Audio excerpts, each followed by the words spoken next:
Welcome back, folks, to the WP-Tonic Roundtable show. It's episode 533. We've got a small but powerful panel here. Spencer is giving me great grief, and Sunny's joining in, but at least they showed up. But we've got some good stories. I think it's going to be a great discussion. So, Sunny, would you like to quickly introduce yourself to the listeners and viewers? Yes, my name is Sally Getch, the WP Fangirl, organizer of the East Bay WordPress meetup. We're looking for an October speaker. All right, there we go. And I got Spencer. Spencer, would you like to introduce yourself to the listeners and viewers? Yes. Lost my voice. No, it's Spencer Foreman from launchflows.com. And before we go into the main stories of the week, WordPress and technology stories, I'd like to talk about one of our great sponsors. That's Kinsta Hosting. Kinsta only specialise in WordPress hosting. They've been sponsoring the show for a couple of years now. We host the WP-Tonic website with them. Superb hosting supplier. And they provide all the bells and whistles. If you've got a WooCommerce website, a learning management, anything that needs those extra resources, you should go over and have a look at Kinsta. All their sites are hosted on the Google platform.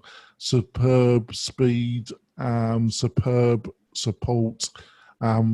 There's not much I can say. So go over to Kinsta, but have a look at their packages. I suggest you should buy one for yourself or for your clients. And the main thing is tell them that you heard about them on the WP-Tonic website. So let's go into story one. W3C selects Craft CMS for redesign project. And I put two stories, one about the reason why they rejected WordPress, and the other one about why they chose Craft CMS. What did you think of this one, Sally? Well, when I saw the news come out, I was intrigued. And, of course, it was predictable that there would be a bit of WP drama about this. I remember seeing the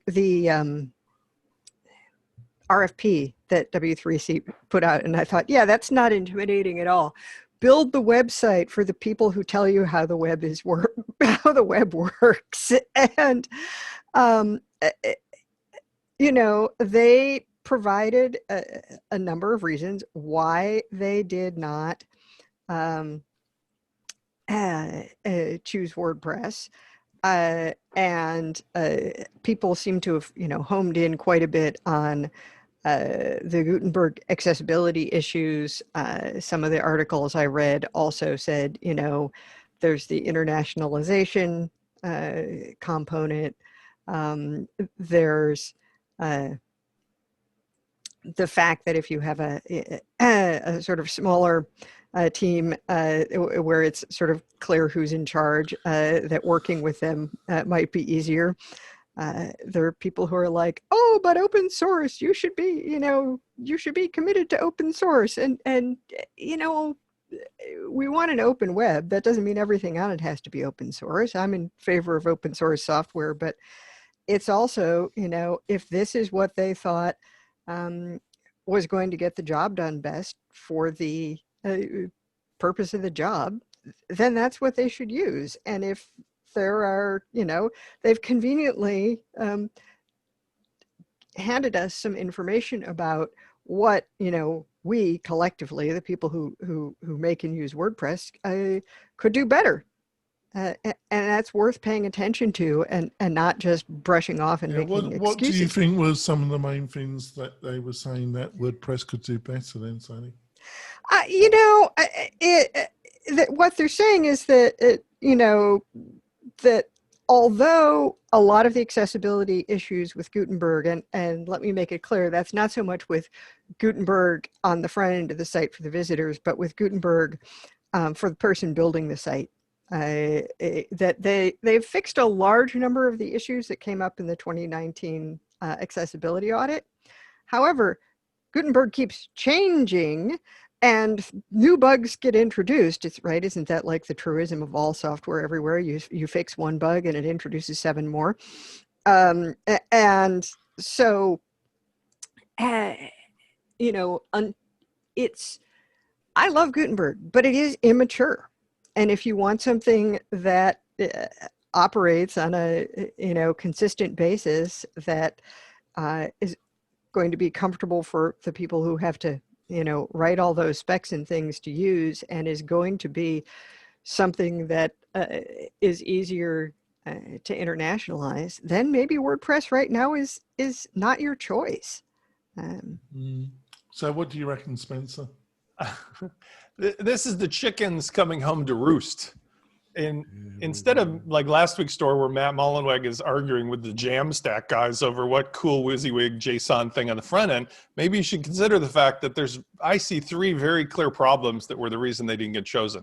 Number 1 is that all the people in W3C, excuse me, are vintage people. Let's use that word like ourselves. They are people who are not interested in what's the latest way you can cock up the interface of Gutenberg to make it impossible for me to do something, which is still going on forever. Number 2, a large, distributed, if you want to use that word, team of open source developers who are not centrally motivated, not centrally organized, not centrally led, are not a great team to rely upon for fixing bugs like that 13-year-old bug that doesn't allow you to use duplicate category slugs. If you're going to build your new setup and you can't get 13-year-old tickets fixed, maybe you should go with a smaller little CMS that is responsive. And third of all is the fact that, like, quite honestly, accessibility on a platform this large that is still not fully addressed, even though they put it on the front end, it's kind of inexcusable because you're starting off with a handicap right off the bat. Even if it's not like 100% inaccessible, the fact that that's still a conversation. So I find this not like I want a schadenfreude against WordPress.org, but I kind of do, because this is the kind of bullshit that if they spent a little bit of their time and effort on, could have been cleaned up. And then they would be celebrating that they won the contract from W3C. And they would be celebrating how all these other companies who are maybe of 50-year-old people and up would be coming to use this instead of trying to figure out, you know, the double finger swipe to the right and up and down thing that you have to do with Gutenberg to find a menu item. Or lastly, because I still work with this every day, every single client that I have as a consulting client who's a business owner, maybe they're not 30 years old or 40, but they're not exactly old either. Every single one, we have to go right over to the repository and let's do a couple things. Let's install a classic editor, over 5+ million people served, to replace Gutenberg, and then a bunch of other things to remove and so forth. Maybe if they just fix those basic premises, we wouldn't even be having this reason to harp on them every week. Not that they listen, but I'm sure somebody out of the audience cares about this. Yeah, but I was interviewing Jamie Marsland of Poodle Press yesterday, and they've got a number. He does a lot of training remotely now, but he used to do it until the pandemic. He used to do a lot of face-to-face training in small groups around the UK. And he was saying to me, that, you know, when you get a group of people and you show them how Gutenberg works, they love it. You know, they absolutely, you know, that's what he was saying. He's saying the kind of results that they can build out in one day, they could have never done using the classic editor, or, you know, it's on a different planet. I think it's interesting because there's nothing wrong with the mechanics, like whether you can't do something in Gutenberg. The issue is, I still find it troublesome that they have obfuscated or hidden certain key things. Like when you save a layout, why isn't it just right at the top? Click to view this page. You have to go inside of the block submenu and open up like 3 or 4 white things that all look the same to just find that. That by itself is enough to just say what. The second part is, please, dear Lord, put some space in between the various things on the right side so you can differentiate, because I don't have vision problems per se, but it's kind of like, there's one plugin that we use all the time on the regular WordPress admin editor. It is one of the greatest free plugins ever by Janice Dels. It's the admin menu editor plugin. What is the one thing I use that for? Is to just immediately alphabetize the admin menu on the left side. Why? Because when you teach somebody over the screen, I'm like, use the products link. No, products link. Go P. It's P. Go down. If it's not in alphabetical order, people are lost. Now, should that be a core thing in WordPress? Probably. But it proves to me that just alphabetizing, just names, makes it easier to use. So on the other side of Gutenberg, on the right side, you've got all these different things that you don't know what they do, and they're all like minimized, and they're all one color. It's like, for God's sake. So I say this every week. I feel like I'm like a broken record or something. There we go. Get over it. I have. Get on with it. On to the next story.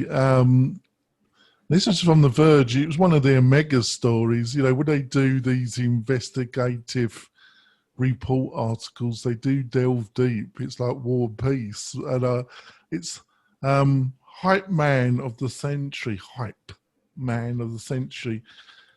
So I know it was a bit War and Peace, and you probably skimmed Reddit like me, panel. So Spencer, I'm taking a hard pass on this story. I started reading it and I fell asleep. I woke up an hour later and I realized. Well, it's not. I confess I did skim it, and well, you would have to. My God, it goes on and on and on. Well, yes, it does, and there wasn't enough time to read it in depth. Plus, I haven't had enough coffee yet. No. But I was curious if there was something specific that inspired you to add this to the list. Exactly. I was struggling to find any decent stories this week, and normally these in-depth pieces are normally pretty good. So I skimmed Reddit twice, actually. And I came to the conclusion, apart from them basically saying that this geezer that bought BitTorrent is a bit of a shyster.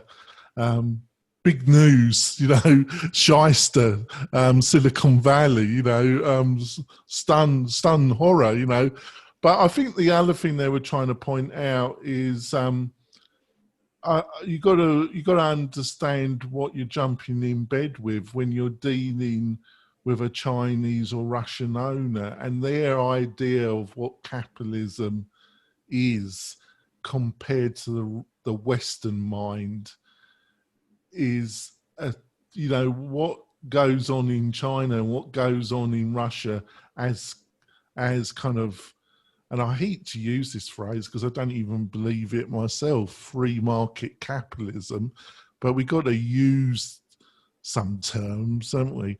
Their idea of that is a totally different concept than American or Western European concept. Am I on the right track, Sally, or do you? Well, I don't think there's any disputing that statement. I mean, it is interesting. Where have we heard stories about people operating on megalomania and bullying before? I wouldn't know. But, I must have missed the news that anybody had acquired BitTorrent, or that BitTorrent was even like a thing that could be acquired. And I love the description of the office, it's a place that not too much was going on. You could just get your paycheck and not much was going. I love that. Well, it is. I mean, it's a demonstration of the degree of success you can, and the whole emperor has no clothes scene, which is a lot of sort of the Valley and the software and the if we go back to WeWork and what's his lips, and the complete shell game. And so it is a place where something like that can flourish. Yeah, but the thing is, the only thing that, they could have said it in a third, I don't know how long the piece is. when I first chose it, I didn't realise how enormously. I started reading the beginning, and I thought, yeah, this is probably one of their in-depth pieces, and they've been quite good. So I added it to the list, and then I continued, and then I continued, and then I continued, and I realised there must be over 10,000 words in this piece, and I think you could summarise it in less than a third, couldn't you? Yes, well, it is. Yes, here we are, paragraph that lines up what had crossed my mind already. Sun had more in common with another powerful American, which earned him the moniker the Chinese Trump. On at least one occasion, Sun fawned over Donald Trump's marketing at a meeting. A former employee also believed both had an affinity for dictatorial power. Sun only selects yes men for his inner circle, former employees explained, so they stake their future on him. One compared Sun's apparent insistence on loyalty to Trump's control over the Republican Party, except Sun is many levels better than that. Basically, I've got to apologise to Spencer. I should have found a fucking better article. This is actually story here, John. From National Geographic, this breaking news that a mouse was found atop a 22,000-foot volcano. Oh yes, the we can talk about that. Let's go on to the animal other story. at highest altitude. It might be more interesting than the story about this guy. It's not that it isn't interesting. It is just a little bit. Where are we going with it? Unless I don't think the another Silicon Valley CEO is a douchebag. Right? Yes. Big surprise. Yes. This is news. God almighty. Well, let's yes. Well, I mean, unless we think that Matt Mullenweg is studying to. Follow in those footsteps. No, it matters not. No. Let's do the Jetpack 9.0 story. Yes, it's on to that Jetpack. Let's go. What do you reckon about the Jetpack eats the world story? Yeah, what do you reckon about this one, Spencer? Is this more to your taste?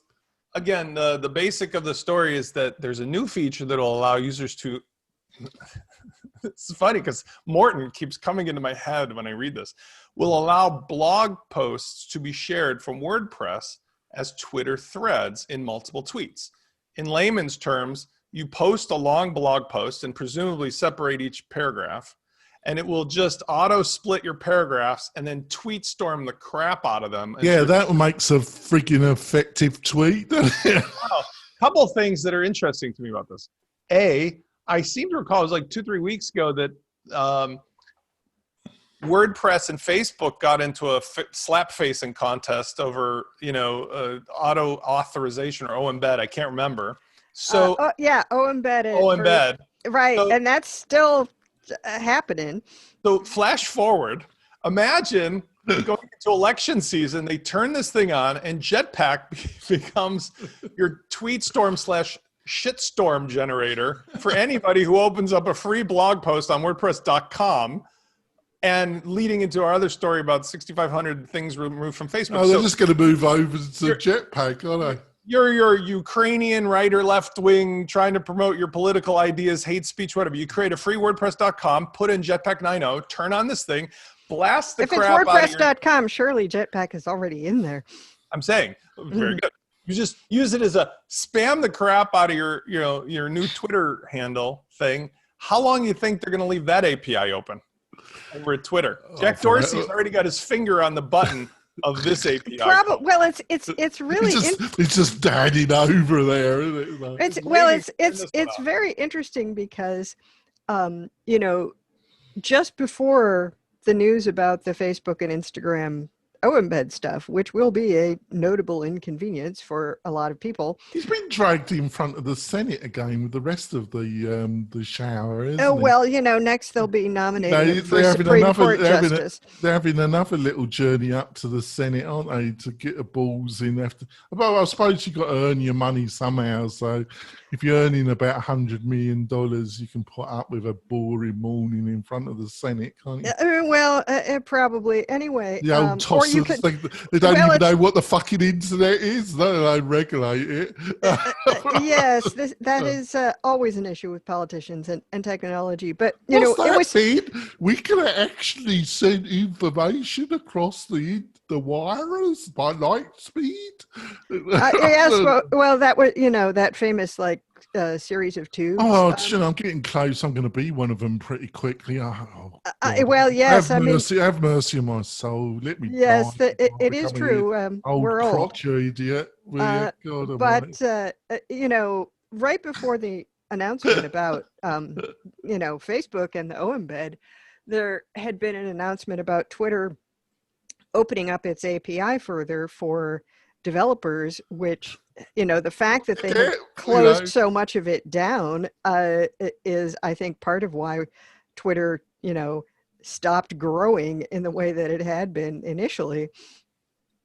But but the only thing, this idea that Jetpack's gonna be the secret Trojan, or when I look at these stories, I just think this thing is just growing and growing and ugly. Well, it is getting to be, Jetpack just becomes more and more of a monster. Of multiple different directions. It's just because the problem is, if you look at the people commenting on this one, unlike a normal story, the comments are about insiders, including, it looks like this Jesse Friedman. You're not going to mention Otto in this, are you? No, he's not around anymore. He's gone into hiding. Maybe there's a reason. But Jesse Friedman looks like he's the one in charge of the business development of Jetpack and so forth. So there's a crew of certain people that have taken, hey, good for them. They're younger. Maybe they've not seen this before. Let's take all these ideas and think that, like we used to, before we knew better, that everybody is going to do good with them and it's going to be a great opportunity. But I don't think anybody of that age or experience can have the foresight to see where this is going to go, because we've all of us seen this for 2 decades now of, if everybody can share this, if everybody can open, if everybody, no, it doesn't work that way. Yes, since the dawn of the interwebs, a lot of what everybody has shared has been, bullshit, hateful, well, that's the problem. Scams, it's a good idea. deception. We did share, but if it's the walled garden problem. The problem is not that people generally aren't good. It's that when you're talking about it, one dominant platform to another connectivity of sharing data. Sure, the one wanting to share their stuff thinks it's the best thing in the world, and so does their business development developer or something like that. But the people on the receiving end who have the API are like, I don't think that's going to work out so well for us. Click, closed. Why we keep repeating the same belief system of thinking that like interconnectivity between Facebook and this, or Instagram and that, or Twitter and WordPress is going to work is ridiculous, because we're so beyond that. Plus, it's compounded by the problem of people's behavior in social media. The reason we can't have nice things anymore, kids, is because you guys all turn into, douchebags and use it for ill-gotten gains. And so none of us... Well, every technology is used for ill-gotten gains. However, of course, the platform that you're connecting to, if it sees your connection as not being beneficial to them, is not going to maintain it. And so it's where it's like, well, okay, hey, if you want to do some of this stuff and integrate it for fun or for somewhat expanded reach or for whatever, that's great. But you can't depend on it. You're going to take a story, you're going to take a blog post. Let's say you take, I don't know, one of those like... Plus, if I write a blog post, it's just totally not meant to be a Twitter, a tweet. Imagine a scenario. You take it for political reasons or even like ill-gotten, taboo sexual thing. You take some long-form provocative penthouse forum story. You post it as a blog post,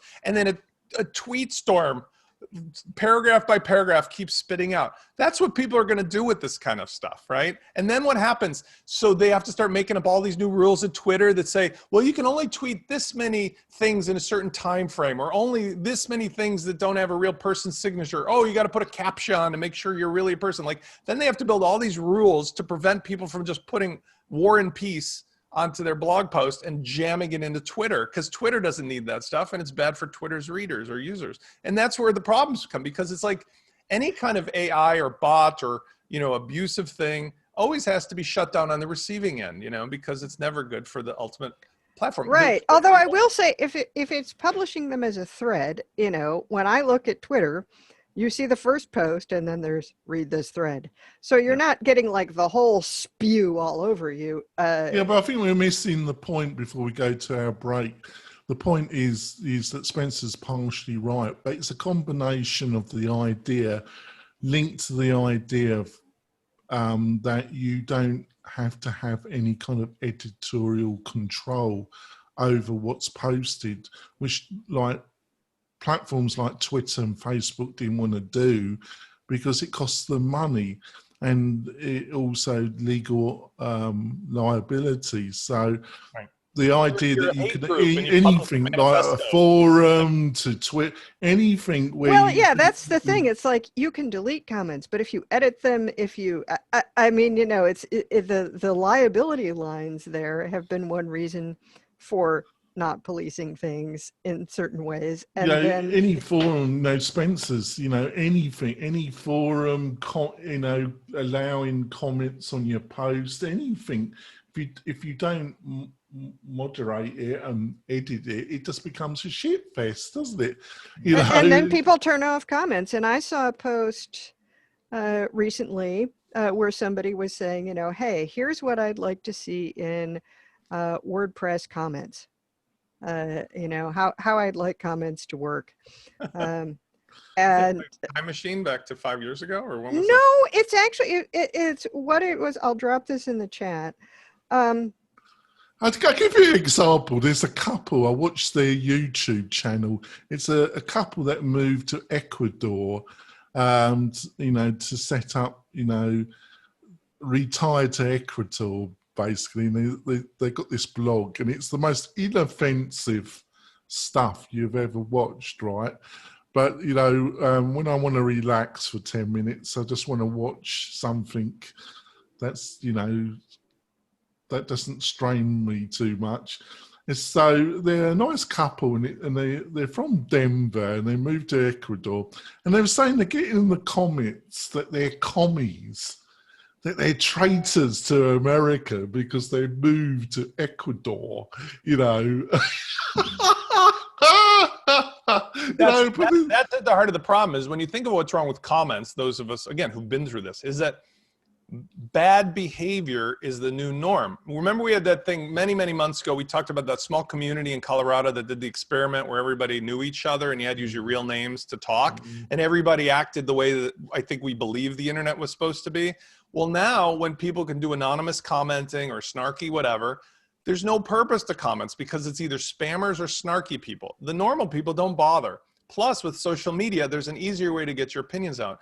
Comments are just, unfortunately, a clever little toy that was a place and time useful that is no longer useful. And it's interesting I mean, I have a client that still gets a lot of blog comments. They ask for them. We moderate them carefully. They have a statement that says, basically solutions focused comments are welcome. The podcast host reads them and responds to them. But that is the exception among sites. I haven't posted anything on any of my blogs recently, but it was usually the tutorials I got comments on, and they were questions about further use of it. And other than that, reams of spam. So I think they have a place, and that the article that Jeremy Felt wrote about what he'd like to see happen with comments, that one of them was that there was an opportunity to have private comments that would be something that was not like deleted or draft, but just not shared with the public.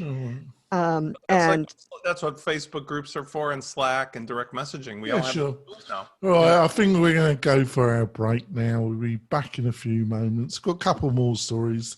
I think they're reasonable stories. So keep with us, listeners and viewers. We'll be back in a few moments. We're coming back. Before we go into the other stories, I want to mention one of our other great sponsors, and that's Groundhog. Groundhog is a native CRM. What do I mean by that? Well, it's basically a plugin which works as you're automation partner. It does anything like what any of the major SaaS CRMs, but at half the price or less. It's feature rich, getting even more feature rich as the months go by.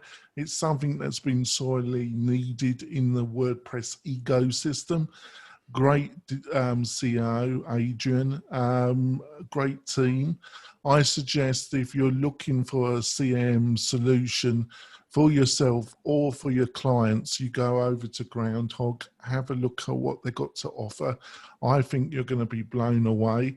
Buy one of their packages, and the main thing is tell them that you heard about them on the WP-Tonic show. On to the next story, on to the next. Another, oh God, the cockroaches of the internet. Facebook has removed more than 6,500 militia groups and pages. I'm surprised that the figure is so low. What do you reckon, Spencer? I mean, it's good to know that they're doing it now. I can say too little, too late, but it's never too late. So it's just too little, better. Yes, I mean it's a start, but with how many users are there on Facebook now? I mean, I don't think they could possibly ever keep up with folks creating things. Right, I agree. It's a cat and mouse game. So even they indicate here, and I want to relate this to other things such as gaming Amazon. So Brian Fishman, who, not the Brian Fishman I went to school with, but still he's honest here, I think, where he's saying like, so what happens is the tactics keep changing, right? We remove the content under one name and then they just come up with another name and then just right. It's like spam or malware. I read with Amazon, you know, we were talking many months ago, but if you want a game or review site, Amazon has things in place to kind of prevent gaming the reviews for your product. So what companies do is they just go find shills, straw men, and they give them money, go buy the product and say this bad shit about our competitor and good stuff about us. And there's nothing Amazon can do about it, right? And in the market we're in now, there's an unlimited supply of people that are hard up for doing anything, you know, to be paid for it. So the problem is not that the system has the tools. It's that the tools are ripe for gaming. So they either have to stop the tools from working the way they are, or they have to have some other system. Like, again, let's go to that Colorado example.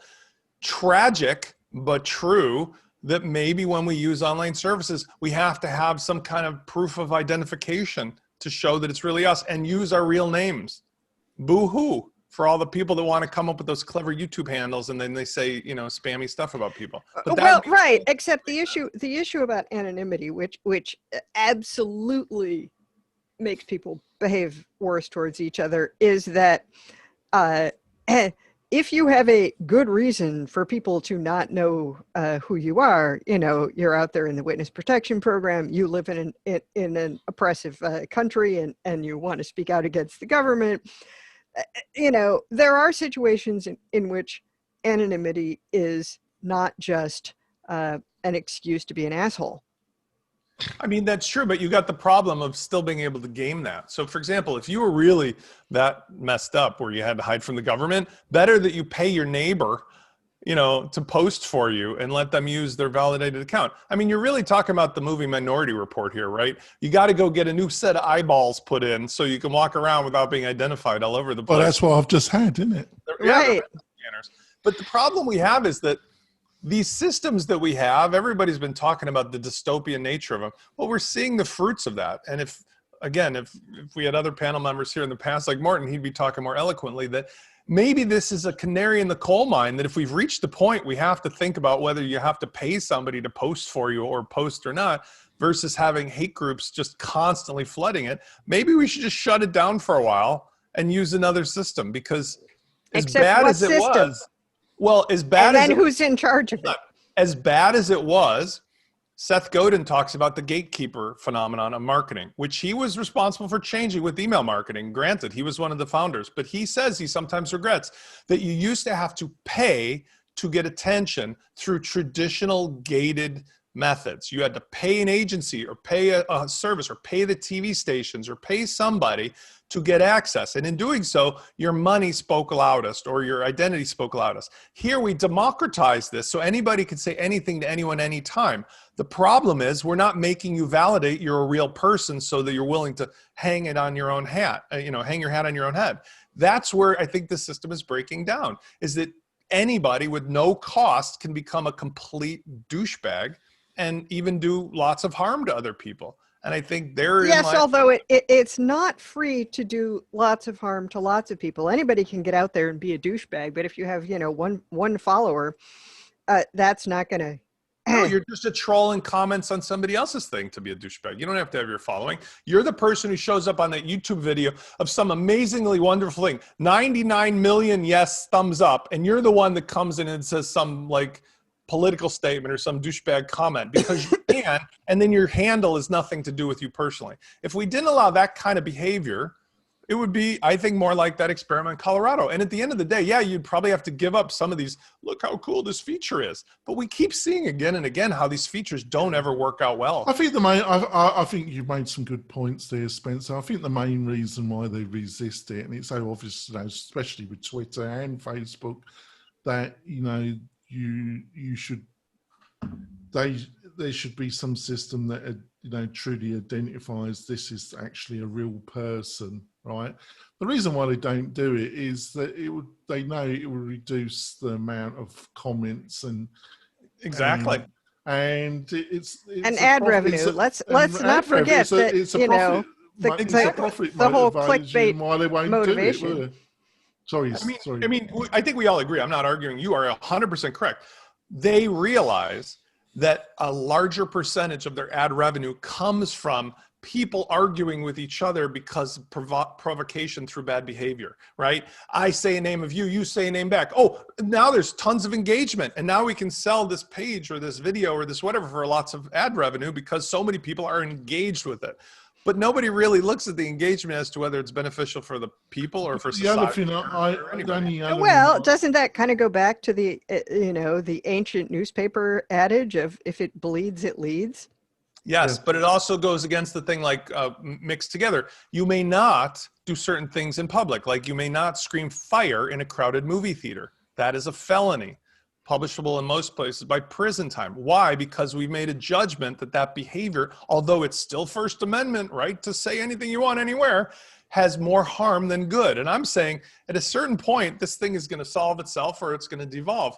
But haven't we seen enough evidence that like giving people anonymous posting capability in all these social media networks is just creating way too much havoc and too much of an ill effect on our society, our politics, our religion, everything, Right, on to the next story, story 5.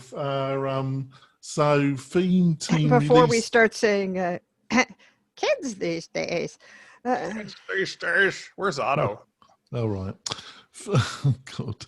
Themes team release web front loader likely to prohibit hot linking any off-site assets. We know what this is all about and where this is.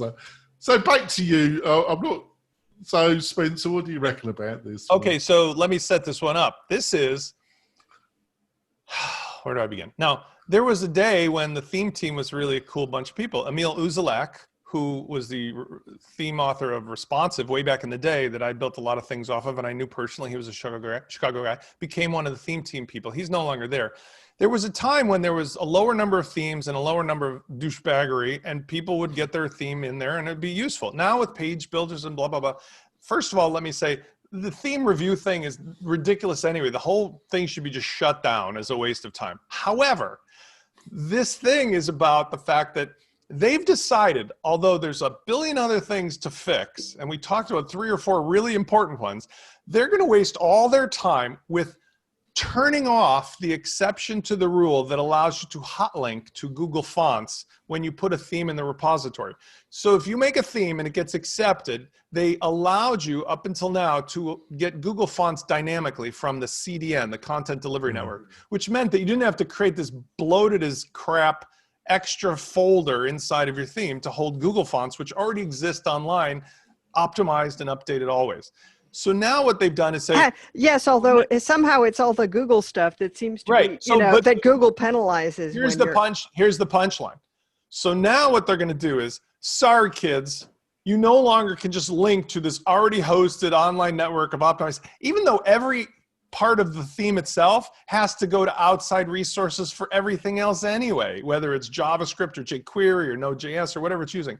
But Google, suddenly you can't do that. So now you got to take a big folder of crap and put it in your theme so that somebody has a bigger thing. And they claim it's because of optimized and lookups and it's bullshit. It's because they just want to cut off a dependency for themes that will be in Jetpack's connection through WordPress.com or otherwise to Google. That is the only reason. They don't want to give link juice to Google. And that is it. That's my long story. But this is such a gargantuan example of how, my goodness, could this same theme team go in and fix the other things that are wrong with the themes or with the plugin repository or with the accessibility or whatever? Why is this even a thing, taking away a perfectly working... Well, I'm not sure the themes team is actually qualified to fix those other things. I mean, anybody could fix it. They're all working on the same thing. They're just doing a different aspect. If you can... But yes, I mean, I found this... Theme, you could fix something else. Put it like that. If you're qualified to review a theme. I found this completely baffling. And, Spencer's explanation makes a degree of sense. I mean, Google fonts are often kind of a load of bloat. And if you have to bundle them into your theme, you're going to notice that and maybe think about, how many of these you really want. But, anytime you're doing some kind of, performance check on your website, one of the things that it flags is these, scripts being loaded from outside, half of which are actually from Google, right? Your analytics, your fonts, your this.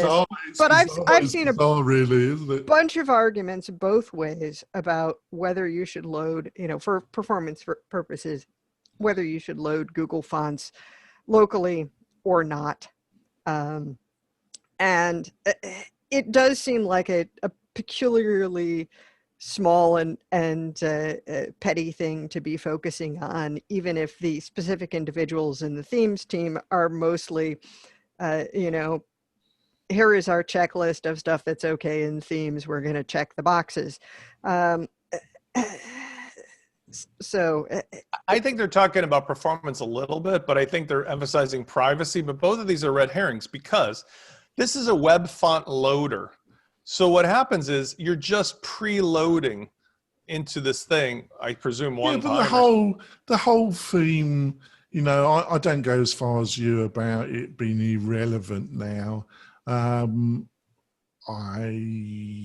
can see why you say that, Spencer, but Adam from WP Crafter made a good point recently. He was talking about themes, and he was talking about why you shouldn't, why you really shouldn't use a free theme if it doesn't actually come pre-installed, because he was saying a lot of people spend time on a free theme and they put it in the depository and they think it's going to fly and it doesn't, and then they learn they're not going to make any money and it's not updated. Yeah. And the commercial ones, they have to go through this painful exercise and all this crap, half this crap. And I always thought why they didn't divorce, have a commercial side and a professional, and you had to pay a fee to get your theme checked over and get the kind of sticker of approval. And that money could be reinvested into WordPress.org, so you got more staff.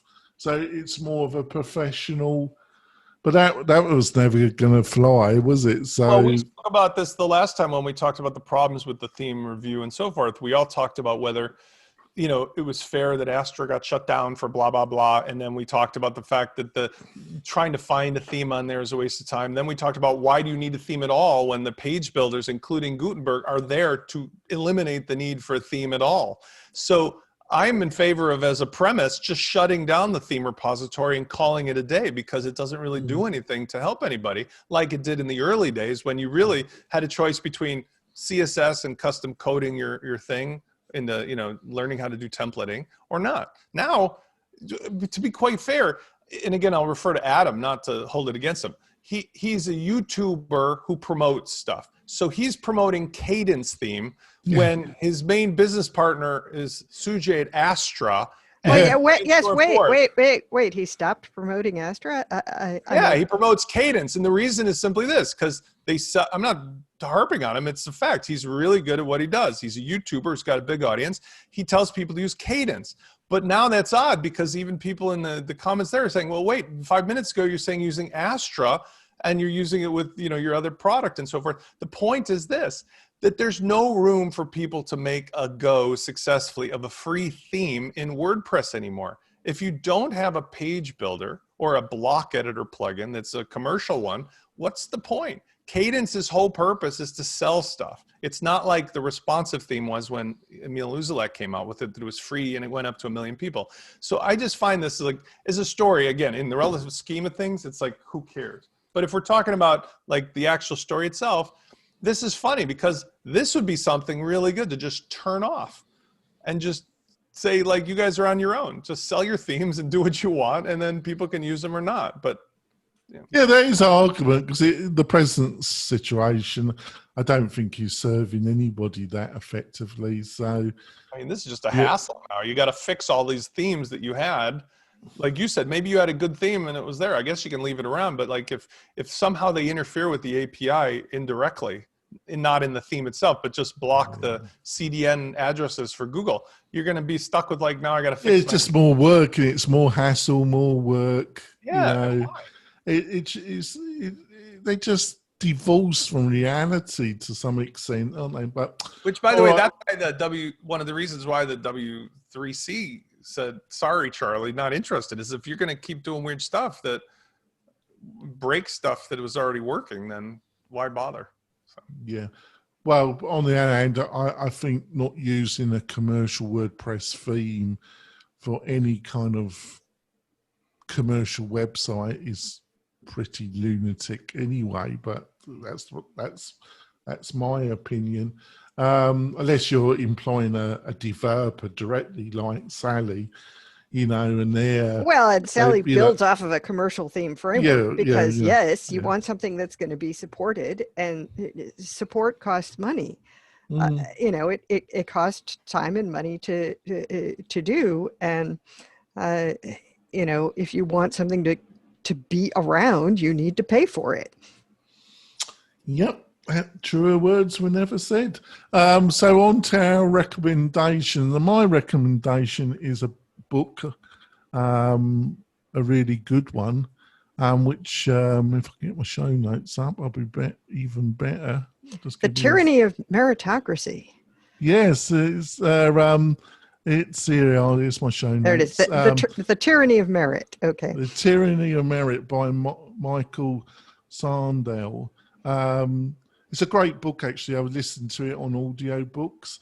I was looking for an intellectual argument on what led to our beloved president and other things like Britain leaving the common market.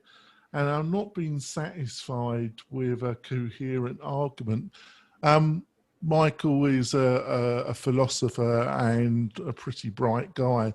And he's wrote a fabulous book that really, there will be a couple of links to an interview on YouTube and an article on The Guardian, plus a link to his book.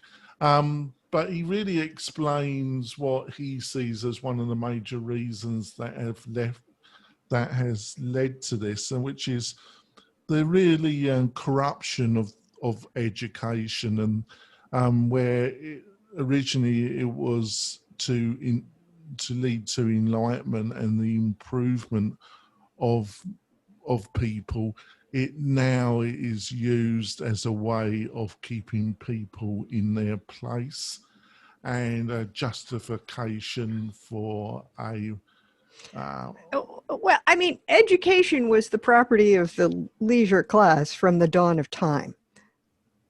But I think he's absolutely right on this whole concept of merit and what defines merit, and the way that incredibly privileged, wealthy people, kids at Harvard, think that, everything they've accomplished is because of their own virtue, because they somehow can't see that, they've had all of these opportunities and that other people didn't, or that we have, that there is generational wealth at their beck and call. I mean, those things are right, but education as a path to social mobility is a fairly recent concept, because you just basically didn't have an opportunity for education unless you were one of the elite.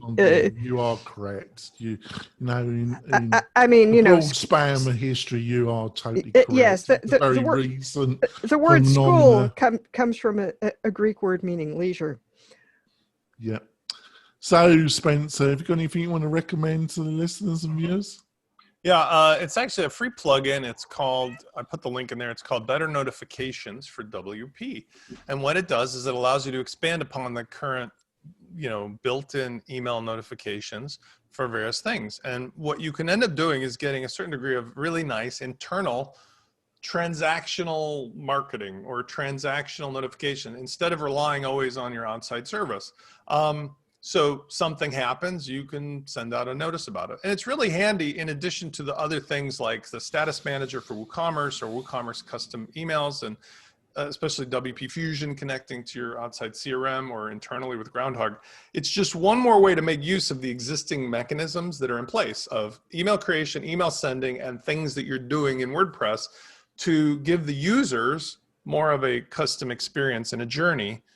And it's free with add-ons, but the free stuff is plenty clever by itself. And I want to say that the repository for the plugins is really outstanding when you use it in a way like this. If you take some core plugins, I talk about all the time, right? We had our webinar about it. WooCommerce, for example. WooCommerce has all this like fundamental stuff, but if you then need one little thing, if you search for it, almost always there's a plugin that does just that one little thing you need different. Yeah. And that's the way it's supposed to work. And, like Legos, if you, are building a certain thing with your kids and you need that one little curved corner piece, like if you need it, you search for it, you realize that it exists. It just wasn't obvious in the main kit. And I think this is a good tool for that. That's great. Make sure the link is in chat. That would be really helpful. Indeed. Sally, you got anything you want to recommend to the listeners and viewers? Yes, actually, it's a plugin called ACF Companion. If you use advanced custom fields, and the one thing you're not so keen on is that the interface for filling in the fields is a little old-fashioned looking.